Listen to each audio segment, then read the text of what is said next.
2023 has been one of the greatest years for video games, so much so that there was no way I was going to get to play every game this year, so take this as your disclaimer. While I am the greatest gamer there is, I did not get around to playing all the biggest games this year, so there will be no Baldur's Gate 3, no Alan Wake 2, and probably most tragically, no Starfield. I'm sorry, Xbox fans. And there will be games from previous years on this list as well. This is just what I played. Cool? Cool. Let's go with number 7. 2017 had some massive games, with Breath of the Wild, Super Mario Odyssey, Resident Evil 7, but there was one 2017 game that I played this year that was amazing. I got the first ending and thought, that was a pretty good game, 7 out of 10. Then I got the second ending and thought, damn, 8 out of 10. Then I got the final 2 endings and thought, it was kinda underwhelming, still 8 out of 10. Its combat is flashy, its equipment system is so unique, and its story is one that will make you think. It is truly a game that everyone should experience. I even played Replicant and Dragon Guard after, and I must say, I couldn't finish them because they got boring after a while. But the most important part about this game is that you can fish. Game of the Year.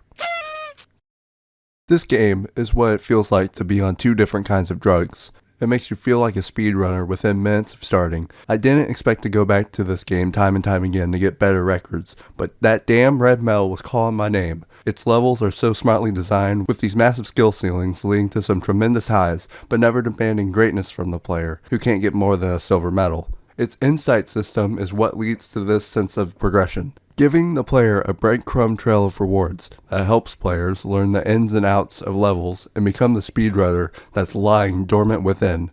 Even if you're not a fan of the cringe dialogue, it's worth it to put up with it just for the high of getting that record, no matter how many times it takes. And if you really can't stand the story, then don't worry, because you can just skip it. This game is what it feels like to be on 7 different kinds of drugs while doing donuts in a fucking limousine. I don't know where I was going with that. Games like this don't come out often because they sort of have a niche audience. Not everybody can handle games that look like this, smell like this, sound like this, and play like this. But something about it just demanded me to look into its supremely satirical capitalist world with awe. Its levels might look like a pile of horribly textured slop at first, but contain some of the sweetest secrets and side areas I have ever seen in a game, as well as some of the most fun equipment in a immersive sim I've seen. This game doesn't care if you crack it open with a hammer, it doesn't give a fuck. That is something that I can truly respect, to the point where if this came out this year, it would have been my number 1 no doubt, but sadly that isn't the case. I forgot this game came out this year, and that isn't a testament to the game's quality, I swear. It's not a secret that Capcom has been on a roll with Resident Evil, specifically the remakes. Okay, the 3 remake is a little shaky, but still. Even when you hear about an RE4 remake, you must ask if this was necessary. And no, it wasn't. I'm not an absolute lover of the original game, but even I raised an eyebrow, wondering, what's the point? Well, Capcom sure shut me up because this remake is amazing. They found a perfect balancing act between blood-pumping action and bone-chilling survival horror. Aggression is the name of the game here. No more waiting around and turning like a damn convenience store hot dog. These villagers are on your ass all the time. You gotta be on your toes all the time. The dexterity required to manage everything thrown at you is a struggle, definitely when starting out. But it is oh so satisfying planting that headshot, then getting a good old roundhouse kick. It's that balance that the 3 remake struggled with most in my eyes, as well as all the cuts made that made it unique. There is very little fat on the bones of this game. Most of everything you love returning, and the Separate Ways DLC was just the icing on the cake. I enjoy Tears of the Kingdom, but man does this game have some problems in my eyes. Its openness is absolutely amazing. There are so many different ways to solve problems. A puzzle could have you go left or right to solve it. In Tears of the Kingdom, a puzzle could have 360 different solutions. That was a mad metaphor, but the point still stands. And that's where my biggest problem is. In Breath of the Wild, the abilities you can use, remote bombs, magnesis, stasis, and cryonis, are much more rigid, so whenever you think outside the box and find wacky solutions to puzzles, they end up feeling much more satisfying. With how open these puzzles are in Tears of the Kingdom, it's easy to fall into a pattern of using the same tools to solve puzzles, as abilities like Ultra Hand and Recall are so variable in their uses that they can pretty much be used to solve every single puzzle. As I was getting closer to the end of my over 100 hour long playthrough, I was pretty much solving every puzzle the exact same way. That being, putting something in a location, pulling it back, then using recall to carry Link over to the location. You'd be surprised how easy it is to break a lot of these shrines with this. So while you might look at this and say, why don't you just solve the puzzle a different way? And yeah, I could for sure, but when it's so easy to do it, why not take the path of least resistance? And that's not by far the worst part about it. Let me tell you a thing about it was an issue in Breath of the Wild, and it's still an issue here. Actually, it's even worse, with many above ground weapons being rusty, causing them to break in very few hits. It forces you to use the fuse ability just to extend weapon health, making combat clunky in the heat of the moment. Putting the thing you want to fuse on the ground, then holding the other thing you want to fuse in your hand, then dealing with the slowdown that comes with using any of these abilities, it sucks. So why is this on my list again? Oh yeah. Goddamn, this game is so good. You thought you were just getting the sky? Fuck you. Have a whole underground area, too. That's practically doubling the play area. No matter where you go, there's always something around the corner to see. Every shrine has an answer, but you can just tell Nintendo to go fuck themselves as you absolutely rub your sack all over their puzzles. The Ultra Hand ability, just, how was this made? Whoever came up with this idea should get a medal, god. So yeah, the game's pretty good.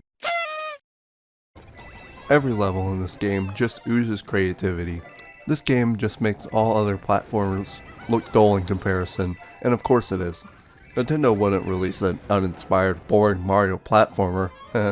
All the Wonder Seeds hold boundless amounts of fun.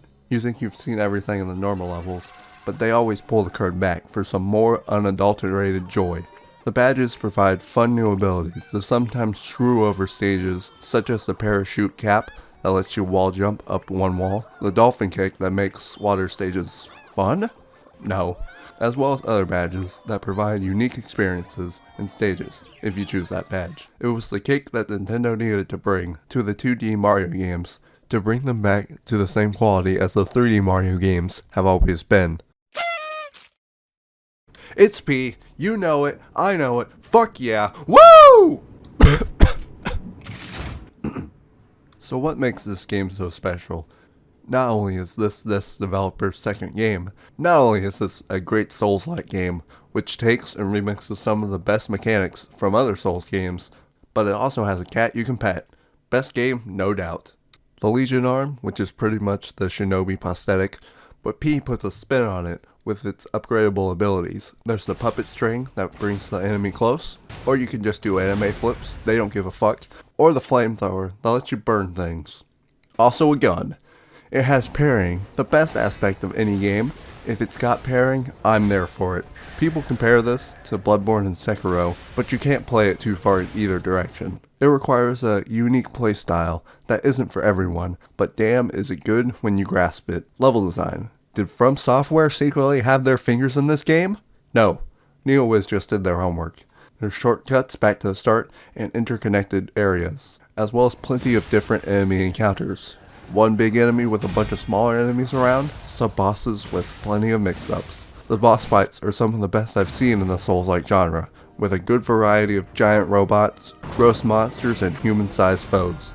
Some even got multiple, and surprisingly, not extremely bullshit. These games often rely on unreadable, insanely quick attacks and some obscene damage values to try and make these games hard. Lies of P doesn't rely on that, most of the time. The weapons are so fun to use, as you swap heads and handles of weapons to create some absurd abomination, and the Fable arts are some of the flashiest moves I've ever seen. And in the story, you actually care about the characters you meet, and somehow this dumb premise of Pinocchio Souls actually works. It's a new high standard for Souls-likes, and even competes with From Software themselves.